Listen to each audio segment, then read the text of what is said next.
दोस्तों, अमूमन देखने को मिलता है कि क्रिमिनल क्राइम करके भागता है या अपनी पहचान बदल कर रहता है। मगर आज हम आपको एक ऐसे केस के बारे में बताते हैं जहां क्रिमिनल तो खुलेआम घूम रहा था, मगर पुलिस वालों को महीनों तक अपनी पहचान बदलकर अपराधी और गैंगस्टर बनकर घूमना पड़ा था। और ये हुआ था न्यूजीलैंड में वर्षों पुराने पाकीज़ा जुवेरिये डबल मर्डर केस को सॉल्व करने के लिए। इस केस का आरोपी था कमल ज्ञानेंद्र रेड्डी। तो आखिर इस केस की पूरी कहानी क्या है? पाकीज़ा कौन थी? इसकी मुलाकात कमल रेड्डी से कैसे हुई? पाकीज़ा की हत्या कब और कैसे हुई? चलिए जानते हैं सब कुछ डिटेल से इस वीडियो में। जिस तरीके से न्यूजीलैंड की पुलिस ने इस केस को सॉल्व किया था, वो अपने आप में काबिले तारीफ था। वो कैसे? जानेंगे आगे। मगर पहले क्राइम की कहानी चैनल को सब्सक्राइब कर बेल आइकन दबा दीजिए।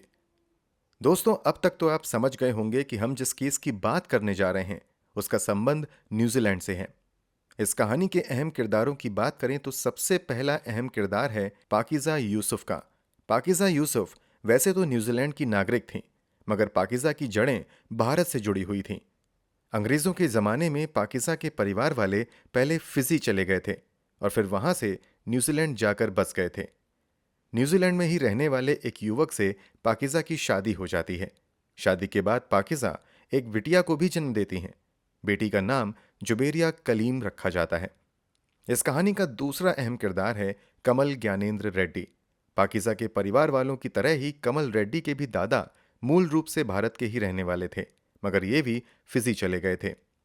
वैसे तो कमल रेड्डी के पास फिजी देश की नागरिकता थी, मगर वो काम की तलाश में 2004 में न्यूजीलैंड चला आता है। यहीं रहते हुए एक मैकेनिक के तौर पर वो काम करना शुरू करता है और फिर खुद का कारोबार शुरू कर लेता है। इन सब के बीच वो न्यूजीलैंड की नागरिकता के लिए भी आवेदन करता है। इसके बाद उसे न्यूजीलैंड की नागरिकता मिल जाती है। काम करते हुए कमल रेड्डी अच्छा पैसा कमाता है। इन पैसों से वो अपना एक अच्छा सा घर भी ले लेता है। कमल रेड्डी की शादी को भी कई साल हो चुके थे, मगर उसका डिवोर्स हो गया था और फिलहाल वो अपने 2 बच्चों के साथ इस घर में रहता था। 2006 के आसपास कमल रेड्डी के घर पर एक कपल किराएदार के तौर पर घर तलाशते हुए पहुंचते हैं। ये महिला कोई और नहीं बल्कि पाकीज़ा यूसुफ थी। पाकीज़ा के साथ उसका पति और उसकी नन्ही सी बेटी जुबेरिया कलीम भी थी। सब कुछ तय होने के बाद कमल रेड्डी के घर के एक हिस्से में पाकीज़ा यूसुफ अपने पति और बेटी के साथ किराएदार के तौर पर रहने लगती है। यहीं से अब कहानी में ट्विस्ट और टर्न्स आने शुरू होते हैं। कमल रेड्डी के घर में रहते हुए पाकीज़ा और कमल के बीच बातचीत का सिलसिला शुरू होता है। शुरू में तो ये बातचीत बतौर हाउस ओनर और रेंटर के तौर पर होती है। फिर जैसे जैसे इन दोनों के बीच बातचीत का सिलसिला बढ़ता है, दोनों एक दूसरे के करीब आने लगते हैं। पाकीज़ा और कमल रेड्डी के बीच बढ़ती नज़दीकियों का एहसास पाकीज़ा के पति को भी होने लगता है और इस कारण इन दोनों के बीच लड़ाइयों का सिलसिला भी शुरू हो जाता है। हालात यहां तक बिगड़ जाते हैं कि अब कमल रेड्डी भी पाकीज़ा के पति से लड़ाइयां करने लगता है। एक बार तो बात इतनी ज़्यादा बढ़ जाती है कि कमल रेड्डी पाकीज़ा के पति पर हमला कर देता है। बात पुलिस तक पहुंच जाती है, मगर कोर्ट की सुनवाई में ना तो पाकीज़ा और ना ही उसका पति उपस्थित होता है। इस कारण इस मामले में कमल रेड्डी को बरी कर दिया जाता है। समय के साथ पाकीज़ा का झुकाव कमल रेड्डी की तरफ ही बढ़ जाता है। इसके नतीजे में पाकीज़ा और उसके पति के बीच डिवोर्स हो जाता है। डिवोर्स के बाद पाकीज़ा अपनी बेटी जुबेरिया के साथ कमल रेड्डी के साथ ही रहने लगती है। शुरू में तो सब कुछ काफ़ी अच्छा लगता है, मगर समय के साथ अब कमल रेड्डी भी अपने असली रंग में वापस आने लगता है। वो शराब के नशे में अक्सर घर आकर पाकीज़ा के साथ मारपीट करने लगता है। क्योंकि पाकीज़ा ने परिवार वालों की मर्जी के खिलाफ जाकर अपने पहले पति से तलाक लिया था, इसलिए उसके सभी रिश्तेदारों ने, यहां तक कि माता पिता ने भी पाकीज़ा के साथ अपने रिश्ते खत्म कर लिए थे। इसलिए सभी मारपीट सहते हुए भी वो कुछ भी नहीं कर पाती है और कमल के साथ एक टॉक्सिक रिलेशनशिप में रहती है। दोनों ने शादी नहीं की थी। जब कमल रेड्डी हद से ज्यादा मारपीट करने लगता है तो पाकीज़ा खुद ही अपनी मां से फोन पर बात करते हुए कमल रेड्डी के बिहेवियर के बारे में बताती है। कमल के बारे में जानने के बावजूद पाकीज़ा के माता पिता बहुत कुछ नहीं कर पाते हैं और अपनी बेटी से दूरी ही बनाए रखते हैं। इस तरह समय बीतने लगता है, यहां तक कि कई महीनों तक पाकीज़ा की किसी भी दूसरे रिलेटिव से कोई बातचीत नहीं होती है। लगभग साल भर बीत जाने के बाद जब पाकीज़ा की माँ अपनी बेटी को फ़ोन करती हैं तो कोई जवाब नहीं मिलता है। थक हार कर वो कमल रेड्डी से कांटेक्ट करती हैं। जवाब में कमल रेड्डी बताता है कि आपकी बेटी तो कई महीनों पहले ही मुझे छोड़कर अपनी बेटी के साथ किसी दूसरे लड़के को लेकर ऑस्ट्रेलिया चली गई है और अब वो वहीं रह रही है। इस बात को सच मानकर पाकिज़ा के घर वाले कई बार उससे कांटेक्ट करने की कोशिश करते हैं, मगर कहीं से कोई भी अता पता नहीं चलता है। यहाँ तक कि इनके कुछ दूर के रिलेटिव ऑस्ट्रेलिया में रहते हैं, उनसे भी पाकिज़ा के बारे में बातचीत होती है, मगर पाकिज़ा की कोई जानकारी नहीं मिलती है। इन सब के बीच 2007 से 2013 का समय आ जाता है। इतने वर्षों तक पाकिज़ा से ना तो एक बार बात होती है और ना ही उसके बारे में कोई जानकारी निकलकर सामने आती है।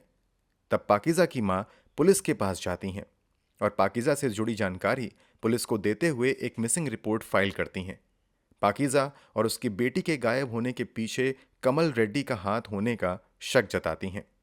शिकायत दर्ज करने के बाद पुलिस वाले मामले की तहकीकात शुरू करते हैं, मगर पुलिस वालों को भी कमल रेड्डी यही कहानी बताता है कि वो कुछ ही महीनों तक उसके साथ रही, फिर उसका झुकाव किसी दूसरे लड़के की तरफ हो गया और उसी के साथ वो ऑस्ट्रेलिया चली गई। कमल रेड्डी ने बहुत ही आसानी से पुलिस वालों को अपनी कहानी बता दी थी, मगर पुलिस वाले कमल रेड्डी के इन बयानों पर यकीन नहीं करते हैं और पर्दे के पीछे से एक जांच शुरू करते हैं। मगर कई महीनों तक पुलिस वालों को कहीं से कोई भी क्लू नहीं मिलता है। फिर भी पुलिस वाले हार नहीं मानते हैं और अपनी जांच चुपचाप जारी रखते हैं। इन जांचों में एक बात तो सामने आती है कि एक तरफ कमल रेड्डी दावा कर रहा था कि पाकिज़ा ऑस्ट्रेलिया चली गई है, जबकि पाकिज़ा के बैंक अकाउंट से अभी भी न्यूजीलैंड में पैसों का लेन देन हो रहा था। तो आखिर ये कौन कर रहा था? थोड़ी ही इन्वेस्टिगेशन के बाद पता लग जाता है कि ये लेन देन कोई और नहीं बल्कि कमल रेड्डी खुद कर रहा है। अब पुलिस वालों को लगने लगता है कि कमल रेड्डी के पास कुछ तो ऐसा है जो इन लोगों से छुपाया जा रहा है, और अब इसी बात का पता लगाने के लिए पुलिस वाले एक अपना सीक्रेट मिशन लॉन्च करते हैं जिसका नाम था mister big. Mission mister big की आड़ में पुलिस वाले अपना एक अंडरकवर ऑपरेशन चलाते हैं। इस अंडरकवर ऑपरेशन के तहत कुछ पुलिस वालों को लोकल गुंडों का रूप दिया जाता है और फिर ये पुलिस वाले लोकल लेवल पर ही अपनी एक गैंग बनाते हैं। धीरे धीरे इस गैंग के कुछ मेंबर कमल रेड्डी के आसपास घूमने और फिर बड़ी ही सावधानी के साथ उससे जान पहचान बढ़ाना शुरू करते हैं। बातचीत के दौरान एक दिन एक पुलिस वाला कमल रेड्डी से गैंग में शामिल होने के लिए कहता है। बदले में उसे मोटा पैसा ऑफर किया जाता है। पहले तो कमल रेड्डी इस गैंग के लिए काम करने से मना कर देता है, मगर बड़ा ऑफर मिलने पर वो रेडी हो जाता है। बदले में पुलिस वाले उसे एक दिन एक व्यक्ति से लूटपाट करने के लिए कहते हैं। प्लान के मुताबिक एक पुलिस वाले को ही आम नागरिक के तौर पर टारगेटेड लोकेशन पर भेजा जाता है। गैंग मेंबर के आदेश पर कमल रेड्डी उस व्यक्ति को लूट लेता है। बदले में कमल रेड्डी को गैंग की तरफ से काफी पैसे दिए जाते हैं। इस तरीके से पुलिस वाले कई फर्जी क्राइम्स कमल रेड्डी से करवाते हैं। बदले में उसे काफी मोटा पैसा देते हैं। कुछ महीनों तक ये सब चलता रहता है और फिर एक दिन गैंग मेंबर कमल रेड्डी से कहते हैं कि हमारे बॉस तुम्हारे काम से बहुत ज्यादा खुश हैं और अब वो एक बहुत बड़े मिशन पर तुम्हें भेजना चाहते हैं, मगर उस मिशन पर भेजने से पहले वो तुमसे एक बार मिलना चाहते हैं। इस काम में बहुत ज्यादा पैसा मिलने वाला है। कमल पुलिस वालों की इस चाल में फंस जाता है और वो गैंग के बॉस से मिलने के लिए रेडी हो जाता है। इस मीटिंग में कमल रेड्डी को अगला टारगेट समझा दिया जाता है, मगर यहां पर गैंग का बॉस उससे कहता है कि इस बार हम बड़े मिशन पर काम कर रहे हैं, इसलिए मुझे तुम्हारे बारे में पूरी जानकारी चाहिए और मुझे ये भी जानना है कि पहले तुमने कौन कौन से क्राइम किए हैं। गैंगस्टर और लुटेरों के भेष में छिपे पुलिस वाले कमल रेड्डी को यकीन दिलाते हैं कि तुम्हारे सभी अपराधों के बारे में जान लेने के बाद हमें आगे फैसला करने में मदद मिलेगी। अगर कोई समस्या होती है तो हम तुम्हें बचाने में भी अपनी पावर का इस्तेमाल करेंगे। अपनी काबिलियत साबित करने के लिए अब कमल रेड्डी बॉस के सामने अपने एक एक लूटपाट और कांड के बारे में बताना शुरू करता है। बताते हुए वो ये भी बताता है कि 2006 से 7 के आसपास उसने एक महिला और उसकी बच्ची की भी हत्या कर दी थी। पुलिस वाले जिस जानकारी को निकलवाने के लिए पिछले 6 महीनों से ये सब नाटक कर रहे थे वो कमल अपनी जबान से खुद ही बता रहा था, मगर पुलिस वाले अब भी नाटक करते हुए कहते हैं कि वो हत्या वाली बात नहीं मानते हैं। वो कमल रेड्डी से कहते हैं कि अगर तुमने कोई हत्या की है तो मुझे वो जगह बताओ जहां तुमने लाश को ठिकाने लगाया था, ताकि हम उसे वहां से हटाकर सबूत मिटा सकें। जब गैंग वाले पूरी तरीके से कमल को यकीन दिला देते हैं कि वो उस लाश को छिपाने और सबूत मिटाने में मदद करेंगे, तो अब वो पुलिस वालों को शहर से दूर एक ब्रिज के नीचे ले जाता है और इशारा करते हुए बताता है कि उस ब्रिज के नीचे गड्ढा खोदकर एक महिला और एक बच्ची को दफनाया था। गैंग मेंबर के बॉस के रूप में मौजूद पुलिस वाले कमल रेड्डी की सारी बातें एक हिडन कैमरा से रिकॉर्ड भी कर लेते हैं। फिर कमल रेड्डी के बताए गए जगह पर खुदाई करके देखा जाता है तो वास्तव में वहां से 2 कंकाल बरामद कर लिए जाते हैं। नरकंकाल बरामद होते ही पुलिस वाले अपने असली रूप में आ जाते हैं और कमल रेड्डी को हिरासत में ले लेते हैं। दूसरी तरफ कंकाल को जांच के लिए भेज दिया जाता है। जांच के बाद साफ हो जाता है कि पुलिस वालों ने जो 2014 में ब्रिज के नीचे से कंकाल बरामद किए हैं वो 2006 से 7 में गायब हुई पाकीज़ा और उसकी मासूम बेटी जुबैरिया के हैं। ऑफिशियली 19 अक्टूबर 2014 को कमल रेड्डी को हिरासत में ले लिया जाता है और उससे पूछताछ का सिलसिला शुरू होता है। पुलिस की पूछताछ में पहले कमल रेड्डी पाकीज़ा और उसकी बेटी की हत्या से इनकार करता है। वो बताता है कि असल में ये हत्या पाकीज़ा के दूसरे बॉयफ्रेंड स्मिथ नाम के व्यक्ति ने की है। स्मिथ के कहने पर ही उसने दोनों की लाश को ठिकाने लगाने में उसकी मदद की थी, मगर पुलिस जांच में कमल रेड्डी का यह दावा झूठा साबित होता है। आगे पुलिस कई और एविडेंस और दूसरे अहम सबूत जुटाकर यह साबित करने में सफल हो जाती है कि पाकीज़ा और उसकी बेटी की हत्या किसी और ने नहीं बल्कि कमल रेड्डी ने ही की है। आगे की जांच में यह भी सामने आता है कि ब्रिज के नीचे दोनों की लाश छुपाने का आइडिया कमल रेड्डी को किसी और ने नहीं बल्कि उसके चाचा बाल नायडू ने दिया था।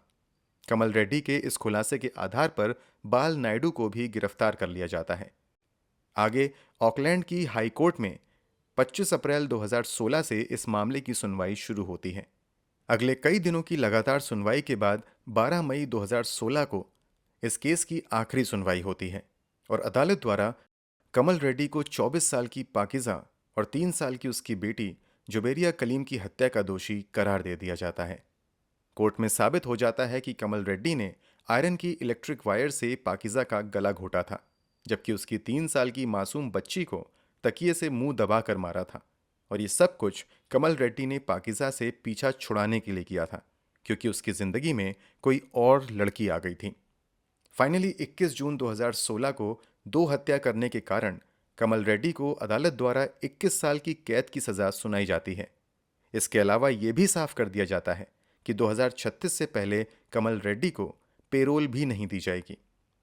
सजा के ऐलान के बाद कमल रेड्डी को जेल भेज दिया जाता है। आगे वो 2019 और 2020 में अदालत के फैसले को चुनौती देता है, मगर आगे की सभी सुनवाई में वो खुद को बेगुनाह साबित नहीं कर पाता है। कमल रेड्डी की मौजूदा स्थिति की बात करें तो वो आज भी जेल में बंद अपने किए की सजा काट रहा है। दूसरी तरफ पाकीज़ा और मासूम बच्ची की लाश को ठिकाने लगाने में कमल रेड्डी की मदद करने वाले उसके चाचा बाल नायडू को भी 12 महीनों की सजा सुनाई जाती है। वो अपनी सजा काट कर जेल से आज़ाद हो चुके हैं। बाल नायडू को कम सजा मिलने की एक बड़ी वजह यह भी थी कि पूरी जांच के दौरान उसने पुलिस वालों की मदद की थी और कई अहम सबूत पुलिस वालों को दिए थे। कुल मिलाकर बेहतर जिंदगी की तलाश में फिजी छोड़कर न्यूजीलैंड आए कमल रेड्डी को जेल जाना पड़ा, जबकि पाकीज़ा और उसकी मासूम बच्ची अपने जान से ही हाथ धो बैठे। जिस तरीके से पुलिस ने इस केस को सॉल्व करने में काम किया था, उसकी न्यूजीलैंड में काफ़ी तारीफ हुई थी। दोस्तों, इस पूरे केस के बारे में आपकी क्या राय है? कमेंट बॉक्स में ज़रूर बताएं। अगर आपको हमारी मेहनत पसंद आई हो तो इस वीडियो को लाइक करते हुए शेयर भी करें। अगर आपने अब तक क्राइम की कहानी चैनल को सब्सक्राइब नहीं किया है तो जल्दी से चैनल को सब्सक्राइब कर बेल आइकन भी दबा लें। क्राइम की दुनिया से जुड़ी ऐसी ही कहानियों के लिए हमारे साथ लगातार जुड़े रहें। धन्यवाद।